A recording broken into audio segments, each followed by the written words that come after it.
Before empires rose from dust and before beasts crowned themselves as kings, a fire was kindled not to destroy, but to purify. That fire consumed Jerusalem. The eastern sky no longer broke in shades of sapphire dawn, but was scorched a permanent crimson of blood and ash. The screams of the innocent mingled with the dry clash of steel, a cacophony of despair for a fallen kingdom. The great walls, once the pride of a nation, were now silent heaps of rubble, weeping for their lost glory. In the midst of this ruin, they stole his home, they shattered his temple, the holy place where the prayers of generations had risen like incense. They bound him with cold iron and the cruelty of silence, dragging him away, a young prince in a river of vanquished people, his bare feet treading the path to exile. But deep within his soul, they could not touch that which chains could not bind, a heritage not carved in stone but etched upon the heart, a promise. His name was Daniel. In his eyes, amidst the smouldering ashes of a kingdom, there was no hollow despair, but a profound contemplation. He saw not an end, but the beginning of an arduous journey through darkness, a severe trial for the faith his ancestors had forged and passed down through the ages. He was shackled to his 3 dearest friends, men who shared his bloodline and his ideals, the brave Hananiah, the serene Mishael, and the steadfast Azariah. They looked at one another, no words needed, their eyes sealing a silent covenant. Wherever they went, however their bodies were imprisoned, their souls would remain forever free, belonging to their God. They were taken to Babylon, the heart of a mighty empire, a city built of gold and hubris, where gods of stone reigned in opulent temples and dark magic flowed through the veins of its ruling class. The colossal Ishtar Gate of Babylon, adorned with azure reliefs of lions and dragons, swung open like the maw of a beast about to devour them. Inside was another world entirely. The fabled hanging gardens cast their cool shadows over wide boulevards, and ziggurat towers pierced the clouds as if to challenge the heavens themselves. The captives, ragged and weary, were herded inside, their eyes filled with a mixture of terror and awe at the grandeur of their enemy. Upon a high throne, King Nebuchadnezzar, a formidable man with an intricately braided beard and the eyes of a hawk, watched the procession of the defeated. His gaze was cold, filled only with the calculations of a conqueror. Beside him, in the shadow of the massive stone pillars, stood Zarthus, the chief sorcerer of the empire. He was clad in obsidian robes, his face gaunt, his deep-set eyes as sharp as daggers. He held an ebony staff topped with a dark gem that seemed to drink the light around it. "Your Majesty, the vanquished have arrived," Zarthus spoke, his voice low and hissing like a serpent in the sand. "The ashes of Judah will fertilize your gardens, and their tears will be the music that lulls you to sleep." Nebuchadnezzar gave a slight nod, his eyes never leaving the captives. "I have no need for the weak or the rebellious," the king's voice thundered through the great hall. "Ashpenaz, master of my court, select from among them the finest of their youth. I want those of royal blood, without blemish, handsome in appearance, and sharp of mind. Teach them the language and the lore of the Chaldeans. Turn the lion cubs of Judah into loyal servants of Babylon, and use their wisdom for my glory." Ashpenaz, an old, weary court official, bowed and obeyed. He walked among the captives, his sharp gaze scanning every face. Most looked down, their eyes filled with fear and hatred. But then his gaze fell upon Daniel and his 3 friends. He saw the difference in their posture and their eyes. They did not bow their heads. Their gaze was direct, not defiant, yet unyielding. In their eyes, Ashpenaz saw an inner peace, a fire that could not be quenched by circumstance. He knew he had found those whom the king desired. They were chosen. Their names were stripped from them, a deliberate act to erase their past, to sever them from their roots. Daniel was called Belteshazzar, Hananiah, Mishael, and Azariah became Shadrach, Meshach, and Abednego. But a name is only a sound. The roots of a man lie deeper in the soil of memory and faith. As the heavy bronze doors of the palace slammed shut behind them, Daniel knew the true war had just begun. It was not a war fought on a battlefield with swords, but a silent war within the soul, where a sacred promise had to be guarded against the seductions and pressures of a mighty empire.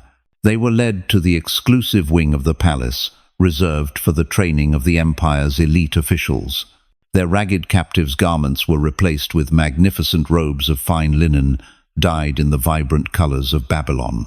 They were brought to vast libraries where scrolls of parchment containing the empire's knowledge were stacked to the ceiling. The most learned scholars were assigned to teach them the complex movements of the stars, the secrets of alchemy, and the laws and military strategies of the Chaldeans. Every day, their minds were filled with the wisdom of men, a wisdom that was impressive yet finite. And every evening, they were invited to the royal table, an honor coveted by all in Babylon, a symbol of the king's favor. The banquet was laid out in a luxurious hall, the light of oil lamps glittering on golden plates and silver goblets. The air was thick with the aroma of spiced roast lamb, fresh baked bread, and the finest wines brought from distant lands. But Daniel, with the clarity he had been given, saw through the opulence. He knew that, according to Babylonian ritual, every dish had first been offered to their stone gods, the lifeless idols the people worshipped. He could also sense a strange energy emanating from the food and wine. It was the mark of Zarthus and his subordinate sorcerers. Every goblet of wine had been enchanted with whispered spells, every portion of meat infused with magical herbs, intended to soften the will and bind the loyalty of those who partook. This was not sustenance for the body, but an invisible chain for the soul. As servants brought the first platters, Daniel's 3 friends looked to him, their eyes filled with absolute trust. Daniel took a deep breath and stepped before Ashpenaz, who was overseeing the meal. "Sir," he said, his voice respectful but firm, "we are deeply grateful for the king's kindness and for yours, but we ask for one favor. Do not compel us to defile ourselves with the king's delicacies and wine, which have been offered to the gods of this land." Daniel's words echoed in the suddenly quiet hall, causing the other young trainees to look up, stunned by his audacity. Ashpenaz was startled, his face paling. He pulled Daniel aside. "What are you saying, Daniel?" he whispered, his voice laced with anxiety. "I fear the king, who has personally appointed your food and drink. If he finds out about this defiance, and worse, if he sees you looking gaunt and frail compared to the others, it is my head that will be forfeit." Daniel looked the official directly in the eye. "We mean no disrespect," he said sincerely, "but the law of our God forbids us from this. Please, test us. Grant your servants a trial. For 10 days, let us be given nothing but vegetables to eat and water to drink. After that time, compare our appearance with that of the young men who eat the king's rich food. Then, based on what you see, do with your servants as you wish." Ashpenaz looked into Daniel's clear, resolute eyes. He saw not foolish stubbornness, but an ironclad conviction. A part of him was curious to see how this test would unfold. After a moment of hesitation, he nodded. "Very well," he said. 10 days. But know that you are gambling with your lives and with mine." From a shadowed corner of the hall, Zarthus had watched the entire exchange. A smirk played on his thin lips. "Fools," he muttered to himself. "Do they think their asceticism can stand against the power of Babylon? Let them starve themselves.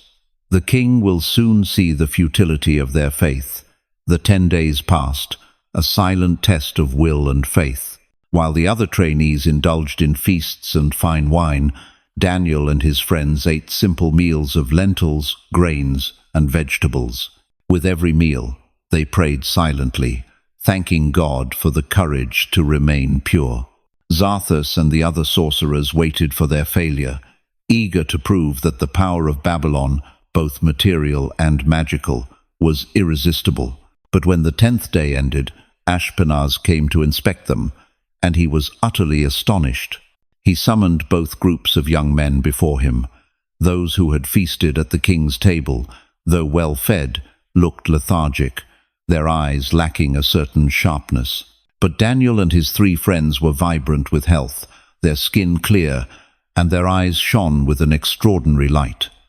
They were not only healthier, but seemed to radiate a pure and powerful energy. Incredible, Ashpenaz murmured to himself. Their strength comes not from the banquet table, but from some source I cannot see or comprehend. Zarthus, watching from a distance, scowled. He could feel that pure energy, and it unsettled him. It was a different kind of power, one that could not be manipulated or controlled by his incantations. From that day on, Ashpenaz ordered the servants to bring only vegetables and water for the 4 friends. God gave them knowledge and wisdom beyond their peers, and to Daniel, he gave the ability to understand all visions and dreams. They had passed their first test, proving that the purity of the soul was a source of strength far greater than any magic or worldly power. In the 2nd year of Nebuchadnezzar's reign, the peace of the palace was shattered by a storm that brewed in the king's own mind. One night, the ruler of the world's mightiest empire was tormented by a terrifying nightmare. He awoke in the darkness, drenched in sweat, his heart pounding like a war drum. The images of the dream were vivid, the feeling of dread still palpable, yet strangely, the details themselves evaporated like mist at dawn. The nightmare had left a horrifying void in his memory, a mystery his pride could not endure. By morning, the king's agitation had turned to rage. He summoned all the magicians, enchanters, sorcerers, and Chaldean scholars to the great hall. At their head was Zarthus, his expression as confident as ever, but a flicker of unease showed in his eyes at the king's furious demeanor. "I have had a dream," Nebuchadnezzar roared, his voice echoing off the stone walls. "A dream that has troubled my spirit. And now, I command you, who call yourselves wise, not only to interpret this dream for me, but first to tell me what I dreamt." A stunned silence fell over the hall. The sorcerers exchanged panicked glances. The king's demand was unprecedented. Their magic could be used to interpret omens, to read the stars, but it could not possibly enter the lost memory of another man. Zarthus stepped forward, attempting to maintain his composure. "O king, live forever," he said, his voice slick with flattery. "Tell your servants the dream, and we will show you its interpretation." "Do not test my patience, Zarthus," the king bellowed. "The matter has gone from me. This is the test for you. If you truly have the powers you claim, then show me. If you cannot, I swear by the gods you will be torn limb from limb, and your houses will be turned into rubble." Panic seized the wise men. They began their rituals in desperation. They burned herbs, drew complex sigils on the floor, and chanted ancient incantations. Zarthus focused his entire will, the gem on his staff glowing with a faint, malevolent light as he tried to pierce the veil of the king's mind. But it was all for naught. His magic could only manipulate what existed. It could not recreate a memory that was lost. After hours of fruitless effort, Zarthus had to bow his head in failure. "Your Majesty," he said, his voice trembling, "there is not a man on earth who can do what the king asks. This is a matter for the gods, whose dwelling is not with mortals." Nebuchadnezzar's fury reached its peak. "So, you are all frauds," he screamed. "Guards, seize all the wise men of Babylon and execute them." The death decree was issued. The royal guard, led by their captain, Arioch, began to sweep through the palace. And since Daniel and his friends were among those being trained as wise men, they too were slated for execution. When Arioch came for them, Daniel calmly asked the reason for such a harsh decree. After Arioch explained, Daniel requested an audience with the king. He boldly asked the king for a little time, promising that he would reveal both the dream and its meaning. Seeing an extraordinary confidence in the young man and in his desperation, the king agreed. Daniel immediately returned to his quarters and told Hananiah, Mishael, and Azariah everything. That night, instead of yielding to fear, the four friends knelt together in prayer. They did not plead for their own lives, but asked for mercy and revelation from the God of heaven, that he might unveil the secret and that his name might be known throughout the empire. In the silence of the Babylonian night, while the sorcerers trembled awaiting their doom, a peace descended upon the small room of the four Hebrew youths. And in Daniel's sleep, God revealed to him the very nightmare that had tormented the king. The next morning Daniel was brought before the throne by Arioch. Zarthus and the other condemned sorcerers were also brought in to bear witness. Zarthus looked at Daniel with contempt, certain this boy would fail just as he had.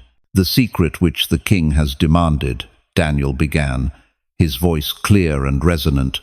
"No wise men, enchanters, magicians, or soothsayers can show to the king. But there is a God in heaven who reveals secrets, and he has made known to King Nebuchadnezzar what will be in the latter days." Daniel then began to describe the dream. "Your Majesty, you saw a great image, an image of magnificent splendor, and its appearance was terrifying. The head of this image was of fine gold, its chest and arms of silver, its belly and thighs of bronze, its legs of iron, and its feet partly of iron and partly of clay." As Daniel spoke, Nebuchadnezzar's expression changed from anger to utter astonishment. This was precisely what he had seen. Zarthus was frozen in disbelief. Daniel continued, "As you were watching, a stone was cut out, but not by human hands. It struck the image on its feet of iron and clay and smashed them. Then the iron, the clay, the bronze, the silver, and the gold were all broken to pieces and became like chaff on a threshing floor in summer. The wind swept them away without leaving a trace. But the stone that struck the image became a great mountain and filled the whole earth." Daniel then interpreted the dream, explaining that each part of the statue represented a successive kingdom, beginning with Nebuchadnezzar's own, the head of gold. But in the end, the God of heaven would set up an eternal kingdom, the stone, which would crush all the others and endure forever. When Daniel finished, King Nebuchadnezzar, in absolute awe, rose from his throne, descended the steps, and fell prostrate before Daniel. "Truly," the king declared, "your God is the God of gods and the Lord of kings, and a revealer of secrets." That day, Daniel not only saved the lives of the wise men, but also demonstrated a source of wisdom far beyond mortal magic. Zarthus, silent and seething, had just met a true adversary, a threat that could not be dismissed. Following the extraordinary revelation of the dream, Daniel's name spread through the palace like wildfire. King Nebuchadnezzar not only spared his life, but showered him with great honors and a high office. Daniel was appointed ruler over the entire province of Babylon and chief prefect over all the wise men of the kingdom. At Daniel's request, the king also appointed Shadrach, Meshach, and Abednego to important administrative positions in the province. The swift promotion of a group of foreign captives created a subtle tremor in the court, and no one felt more threatened and embittered than Zarthus, the chief sorcerer. He, who had spent a lifetime mastering dark arts and building his influence, now had to report to a young man he considered a slave, a worshipper of an invisible god. The envy in Zarthus's heart was a venomous serpent, gnawing at him day and night. He could not accept the fact that his complex magic, his ancient rituals and powerful incantations had been defeated by a simple prayer. He told himself that Daniel's power could not possibly come from a benevolent deity. It had to be some other form of foreign sorcery, one more subtle and dangerous than his own. He saw Daniel not merely as a rival for power, but as a blasphemy against the dark arts he revered.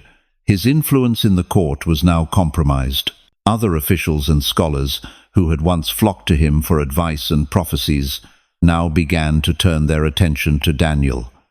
They whispered of the Hebrew's wisdom, of the God who granted him visions. Every word of praise for Daniel was like a dagger to Xarthas's pride. He began to work in the shadows. He could not openly move against the king's new favorite, so he chose the path of insinuation and subtle conspiracy. He spent hours in his study, where the air was thick with the scent of sulfur and ancient parchments. He summoned the sorcerers and officials who remained loyal to him, those who also resented the rise of the Hebrews. "Beware of this Belteshazzar," Xarthas hissed during a secret meeting. "Do not be fooled by his humble demeanor. His power is not divine. It is a cunning sorcery from the east. The god he worships demands absolute submission, and if we do not stop him, all of Babylon will soon be kneeling to this foreign deity, and our own gods will be forgotten." Xarthas began to plant seeds of doubt. He whispered to the generals that Daniel might be a spy, using his wisdom to weaken the empire from within. He told the priests that the presence of the Hebrews was an offense to the temples and that the gods were angry. He used his own magic to create false omens.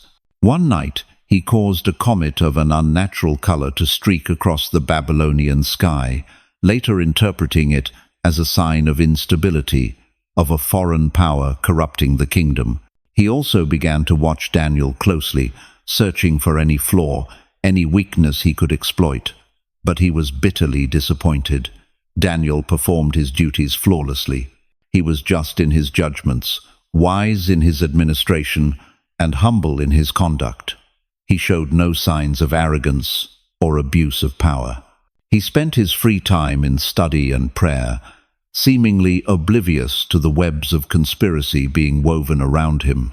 Daniel's integrity only fueled Xarthas's fury. He could find no crack in the armor of righteousness. This led him to a crucial realization. To bring Daniel down, he could not attack the man himself, but must attack the source of his strength, his faith.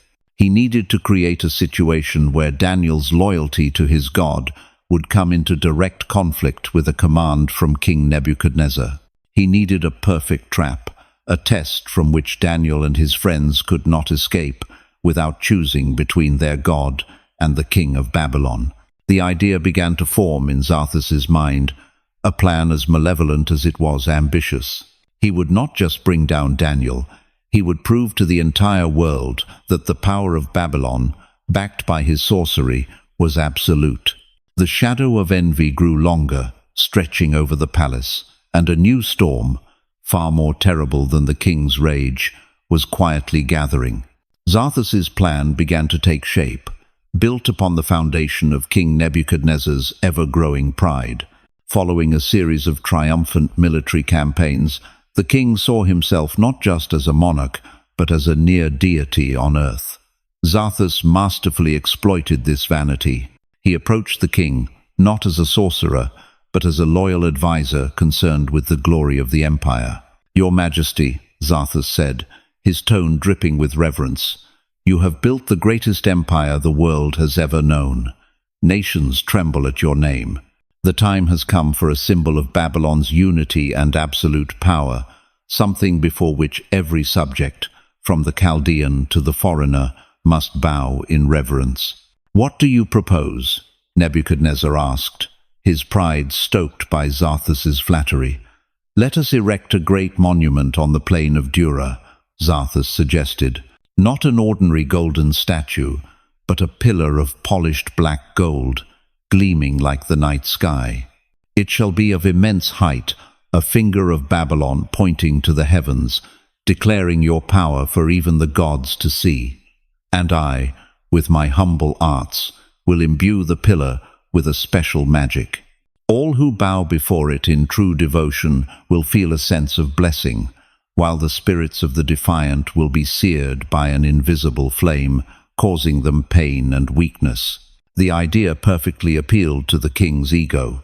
He immediately commanded the finest craftsmen to begin the work. Soon, a colossal pillar of black gold stood on the plain, towering and shimmering ominously under the sunday. The king then issued a decree.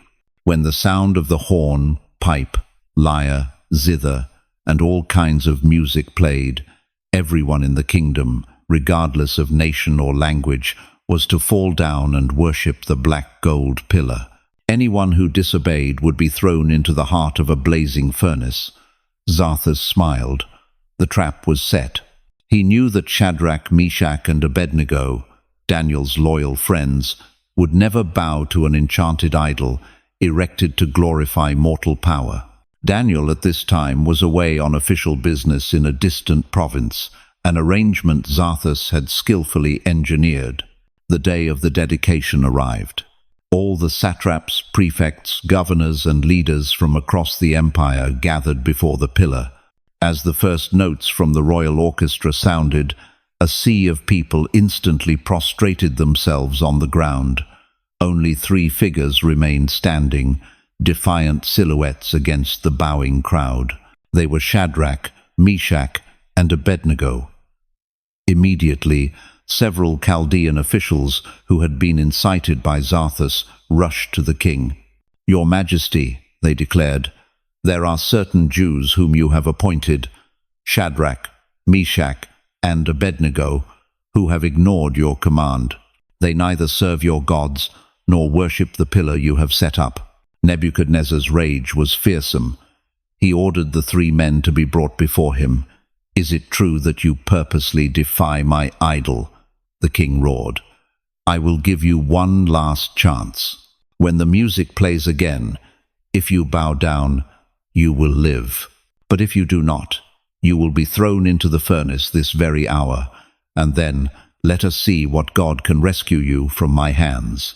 The 3 friends looked the king in the eye, their expressions calm and resolute. "O Nebuchadnezzar," Shadrach replied, "we have no need to defend ourselves before you in this matter. If we are thrown into the blazing furnace, the God we serve is able to deliver us from it, and he will deliver us from your Majesty's hand. But even if he does not, we want you to know, your Majesty, that we will not serve your gods or worship the pillar you have set up." This defiant answer sent the king into a fury. He commanded the furnace to be heated 7 times hotter than usual. The flames leaped so high that the strongest soldiers, who were ordered to bind the 3 men and throw them in, were killed instantly by the intense heat. Shadrach, Meshach, and Abednego, still fully clothed, were cast into the inferno. Zarthus stood near the king, a triumphant smirk on his face.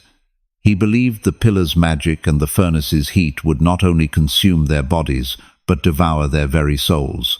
But then his smile vanished. King Nebuchadnezzar, who had been staring into the fire, suddenly leaped to his feet, his face a mask of terror and confusion. "What is this?" he stammered to his counselors. "Weren't there 3 men that we tied up and threw into the fire?" "Certainly, your Majesty," they replied. "Look," the king shouted, pointing into the furnace.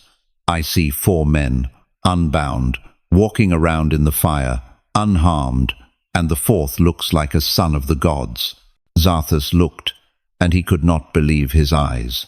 In the midst of the raging inferno, 4 figures walked calmly. A faint aura seemed to surround them, an invisible shield that completely neutralized the destructive heat. He felt a pure, overwhelmingly powerful energy, a holy force that smothered his dark magic. Their faith was stronger than his sorcery. The king, awestruck and terrified, approached the mouth of the furnace and cried out, "Shadrach, Meshach, and Abednego, servants of the Most High God, come out, come here." The 3 men walked out of the fire before the stunned assembly. Their clothes were not singed, their hair was untouched, and there was not even the smell of fire on them. That day, before the entire empire, Nebuchadnezzar praised the God of the Hebrews. Zarthus retreated into the shadows, his heart filled with rage and, for the first time, genuine fear. He had been humiliatingly defeated, and he knew the war between him and this invisible God was far from over. After the miracle of the furnace, A sense of awe for the God of the Hebrews spread throughout Babylon, and King Nebuchadnezzar issued a decree honoring him.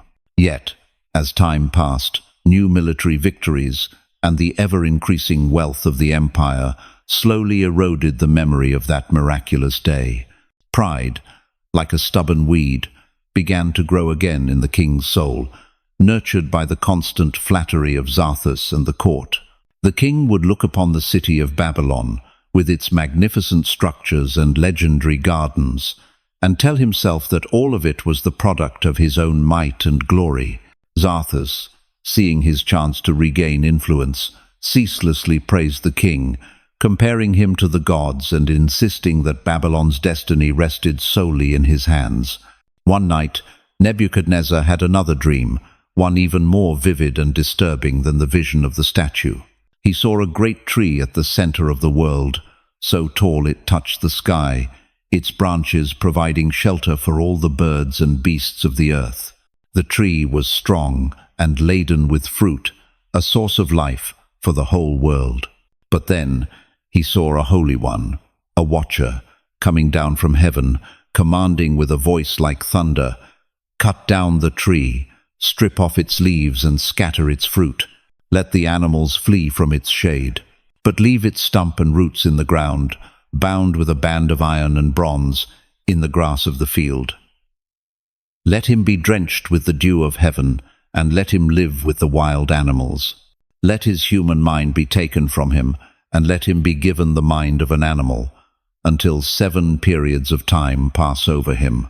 The king awoke in terror. Once again he summoned his wise men. Zarthus, eager to redeem himself, stepped forward first. He listened to the dream, and after performing a few theatrical rituals, he offered a flattering interpretation.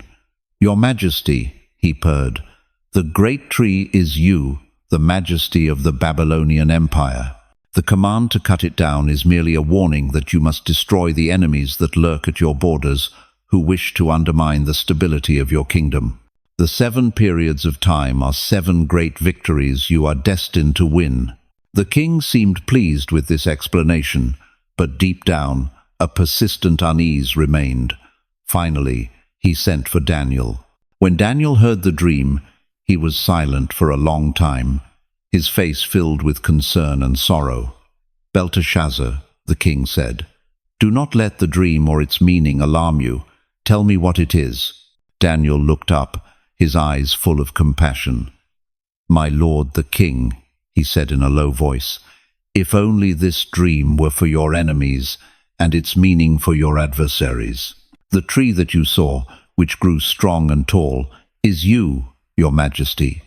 Your greatness has grown until it reaches the sky, and your dominion extends to the distant parts of the earth. But the watcher from heaven brought a decree from the Most High. This is the decree. You will be driven away from people and will live with the wild animals. You will eat grass like an ox and be drenched with the dew of heaven. 7 periods of time will pass by for you, until you acknowledge that the Most High is sovereign over all kingdoms on earth and gives them to anyone he wishes. The command to leave the stump of the roots means that your kingdom will be restored to you after you have acknowledged the rule of heaven." Daniel then earnestly pleaded with the king, "Therefore, your Majesty, be pleased to accept my advice. Renounce your sins by doing what is right, and your wickedness by being kind to the oppressed. It may be that then your prosperity will continue." The king listened, but his pride clouded his judgment. He could not accept a prophecy that so humbled him. He chose to believe Zarthus's sweet interpretation. A year passed, and Daniel's warning seemed to be forgotten. One afternoon, as he was walking on the roof of the royal palace, Nebuchadnezzar looked down at the great city of Babylon spread beneath him. His heart swelled with arrogance. "Is not this the great Babylon I have built as the royal residence, by my mighty power, and for the glory of my majesty?"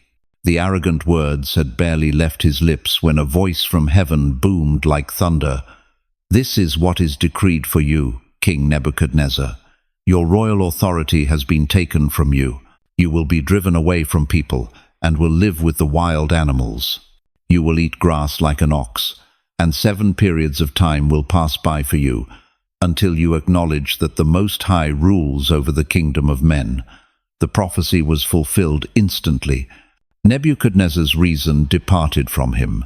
His eyes became wild. He roared like a beast, tore his royal robes, and fled the palace into the open fields. For 7 years, the most powerful king on earth lived like an animal, eating grass, drinking dew, his hair growing like eagle's feathers, and his nails like the claws of a bird. Zarthus and his sorcerers were utterly helpless in the face of this judgment. Their magic could not heal a mind that God had decreed to be broken. When the 7 years were over, Nebuchadnezzar lifted his eyes to heaven, and his sanity was restored. The first thing he did was not to reclaim his throne, but to praise and honor the Most High, the ever-living One. He returned to the palace, not as an arrogant king, but as a man who had learned the lesson of humility. His throne was restored to him, and his greatness became even more profound. But this time, he knew where that power came from. He wrote a letter to his entire empire, recounting his story and concluding, "Now I, Nebuchadnezzar, praise and exalt and glorify the King of heaven, because everything he does is right, and all his ways are just, and those who walk in pride he is able to humble." Zarthus, once again, had been forced to witness the failure of magic and pride before the absolute power of God. Decades passed. The Babylonian Empire changed, and the hard-won lessons of King Nebuchadnezzar faded like footprints in the sand. After Nebuchadnezzar's death, a succession of lesser kings rose and fell. Eventually, the throne came to Belshazzar, said to be the grandson of the great king. However, Belshazzar inherited none of the wisdom or humility his grandfather had eventually gained. He was the embodiment of arrogance and decay. He ruled not with wisdom, but with fear. He sought pleasure not in the prosperity of his kingdom, but in extravagant feasts and sacrilegious acts. Zarthus was long dead, but his influence lingered through the disciples he had trained, sorcerers who continued to practice the dark arts and encourage the king's depravity. One night, to show his contempt for conquered peoples and their gods, King Belshazzar threw a great banquet for 1,000 of his nobles. Wine flowed like a river, and the sounds of music and raucous laughter filled the palace. As the wine took hold, an arrogant and blasphemous idea entered the king's mind. He commanded his servants to bring the gold and silver goblets that his grandfather, Nebuchadnezzar, had taken from the temple in Jerusalem. These were sacred vessels, consecrated for the worship of God, but Belshazzar intended to use them for drunken revelry. When the holy goblets were brought, the king, his nobles, his wives, and his concubines filled them with wine. They raised the cups, not in a toast to a king, but in praise of the gods of gold and silver, of bronze, iron, wood, and stone lifeless idols made by human hands. At that very moment of supreme blasphemy, a sudden silence fell over the feast. The music stopped, the laughter died. All eyes were drawn to a section of the palace wall. Out of thin air, the fingers of a human hand, glowing with an eerie light, appeared. The hand had no arm, no body, only fingers that began to slowly trace letters on the plaster of the wall in a strange ancient script. When the last letter was written, the hand vanished, leaving behind a glowing, terrifying message. King Belshazzar watched this, and his face turned as white as ash. The golden goblet dropped from his hand, spilling wine like blood on the floor. His arrogance evaporated, replaced by sheer terror. His knees knocked together, and he nearly collapsed. "Summon the enchanters, bring the astrologers and the diviners," the king shrieked, his voice cracking with fear. "Whoever can read this writing and tell me what it means will be clothed in purple, have a gold chain placed around his neck, and be made the third highest ruler in the kingdom." The wise men of Babylon, the disciples of Zarthus, rushed in. They stared at the writing, muttered their incantations, and used every magical art they knew, but it was all in vain. The script was beyond their knowledge and their magic. They could not read it, let alone interpret it. Their failure only increased the king's panic. The entire court was thrown into confusion and fear. Just then, the Queen Mother, Nebuchadnezzar's widow, hearing the commotion, entered the banquet hall. She saw the scene and understood immediately. "Your Majesty, do not be so alarmed," she said calmly. "There is a man in your kingdom who, in the time of your grandfather, was found to have the spirit of the holy gods in him, possessing insight, intelligence, and extraordinary wisdom. The king, your grandfather, appointed him chief of the magicians and wise men. His name is Daniel. Send for him, and he will tell you what the writing means."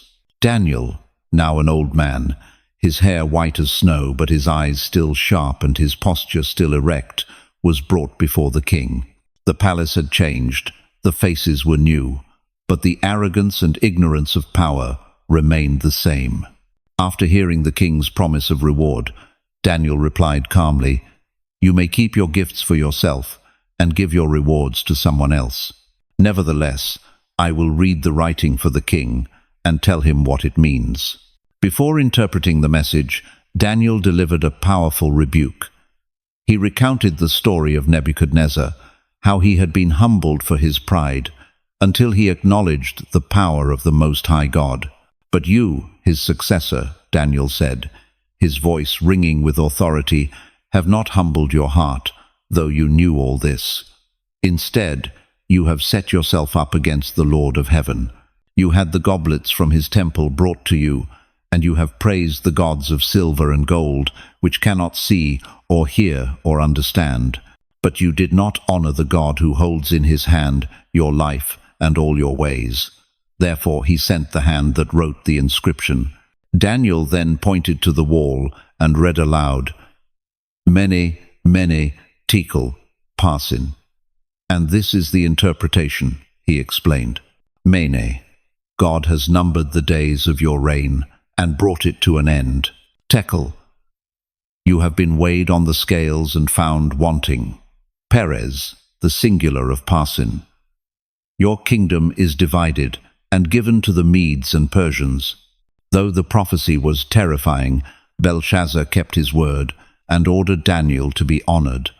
But the rewards were meaningless. History did not wait. That very night, while Babylon was still steeped in wine and panic, the armies of the Medes and Persians silently entered the city through a diverted riverbed. King Belshazzar was slain. A great empire fell in a single night, just as the judgment had been written on the wall. The fall of Babylon ushered in a new chapter of history. Darius the Mede took the throne, establishing a new order over the lands once ruled by Nebuchadnezzar. The new king was a wise and organized administrator. To manage the vast empire, he divided it into 120 provinces, each governed by a satrap. Over these satraps, he appointed 3 administrators who were to supervise them and report directly to the king. Daniel, with his unparalleled wisdom and experience, was appointed by King Darius as one of these 3 administrators. It soon became clear to the king that Daniel far outshone the other 2 administrators and all the satraps. An excellent spirit, absolute integrity, and a brilliant ability to solve problems made him stand out. King Darius grew very fond of Daniel and trusted him completely, so much so that he planned to set him over the whole kingdom. This favor, once again, made Daniel the target of jealousy and envy. The other 2 administrators and the satraps began to feel threatened. They could not accept that a foreigner, a captive from a conquered nation, should be placed above them. Among the chief conspirators were men who were former disciples or loyalists of Xarthas's old faction. Though the sorcerer was dead, his ideology, a hatred for Daniel's faith, and a worship of worldly power endured. They saw Daniel not just as an obstacle to their ambitions, but as an insult. They began to search for a way to bring him down. They met in secret, in shadowed rooms, plotting to find some error, some flaw, however small, in Daniel's work that they could report to the king. They scrutinized every record, examined every decision Daniel had made, but they were met with bitter disappointment. Daniel was completely trustworthy and reliable. There was no negligence, no error, no corruption to be found in him. His integrity was an impenetrable shield. After weeks of fruitless searching, one of the conspirators said, "We will never find any basis for an accusation against this Daniel unless it has something to do with the law of his God." This idea struck them like a bolt of malicious lightning. They knew Daniel possessed an unwavering loyalty to his God. This was the only weakness they could possibly exploit. They needed to create a situation where his divine loyalty would become a crime against the king. So they devised a cunning plan. They went together before King Darius, their faces masks of deep concern and loyalty. "May King Darius live forever," they said in unison. "All the administrators, satraps, counselors, and officials of the kingdom are in agreement. To show absolute reverence for your majesty and to strengthen the unity of the empire, we propose that you issue a royal decree, an unalterable law. The decree shall state that for the next 30 days, anyone who prays to any god or human being except to you, O king, shall be thrown into the lion's den." King Darius, a man with a healthy ego, was immensely pleased by this proposal, which seemed to be the ultimate expression of loyalty. He completely failed to see the sophisticated trap being laid. Blinded by their sweet words, and suspecting no sinister motive, the king agreed at once. He signed the written decree. And according to the law of the Medes and Persians, once a decree was signed and sealed by the king, it could not be repealed or changed, not even by the king himself. The conspiracy had succeeded. The envious officials were overjoyed. They knew with certainty that Daniel would never abandon his prayers to his God, not even for a single day. All they had to do was wait. When Daniel learned that the decree had been signed, his heart was not troubled. He felt no fear, nor did he try to hide. He knew perfectly well this was a trap aimed at him. But for him, obedience to God's command was more important than life itself. As was his custom, he went home. In his upper room were windows that opened toward Jerusalem, the holy city he always remembered. There, he got down on his knees 3 times a day and gave thanks and prayed to his God, just as he had always done. He prayed not to defy the king, but because it was the breath of his soul, the unbreakable bond between him and his Creator. The conspirators were lying in wait. They burst into his house and caught him in the act of prayer. With irrefutable proof in their hands, they immediately ran to the palace to accuse him before the king, their hearts filled with glee, believing they had finally brought down their enemy. The accusers stood before the throne, their faces alight with malicious triumph. "Your Majesty," they began, "did you not sign a decree that for 30 days, anyone who prays to any god or man besides you shall be thrown into the lion's den?" The king, a dark premonition beginning to form in his heart, replied, "That is correct, according to the law of the Medes and Persians, which cannot be altered." "Well then," they continued, their voices dripping with venom, "Daniel, who is one of the exiles from Judah, pays no attention to you, your Majesty, or to the decree you have signed. He still makes his petition to his God 3 times a day." When King Darius heard this, he felt as if a knife had been plunged into his heart. He realized instantly that he had been tricked. He had fallen into the trap of envious men, and his own vanity had condemned his most loyal and capable friend to a horrific death. He was deeply distressed and filled with regret. All day long, until the sun set, the king worked to find a way to rescue Daniel. He summoned his lawyers, consulted his advisors, searching for any loophole in the law. But it was useless. The decree had been signed, and it could not be changed. As evening fell, the conspirators assembled again, reminding the king of his law. "Remember, your Majesty, that no decree the king establishes can be changed." With a heavy heart, King Darius was forced to give the command. The guards came and took Daniel away. As they brought him to the mouth of the lion's den, a deep pit beneath the earth where the air was thick with the stench of beasts and death, the king spoke to Daniel, his voice filled with sadness and a flicker of hope. "May your God, whom you serve so continually, rescue you." Daniel was then lowered into the den. A large stone was rolled over the opening. The king sealed the stone with his own signet ring and with the rings of his nobles, so that Daniel's fate could not be altered. That night was one of long agony for the king. He returned to his palace but refused all food. He commanded that no entertainment be brought before him, and he could not sleep. He paced his room, tormented by guilt, his thoughts with his friend in the dark pit with hungry lions. Meanwhile, deep in the earth, Daniel stood in the darkness. He heard the low growls of the lions, felt their hot breath on his face. He saw their eyes glowing like embers in the dark, but he felt no fear. He knelt on the cold ground and prayed. He committed his spirit to God, trusting that whether in life or death, he belonged to him. And then a miracle occurred. A stillness fell over the den. The ferocious beasts, instead of tearing him apart, slowly approached, becoming as gentle as large cats, and lay down at his feet. An angel of the Lord had been sent and had shut the mouths of the lions. At the first light of dawn, King Darius rushed to the lion's den.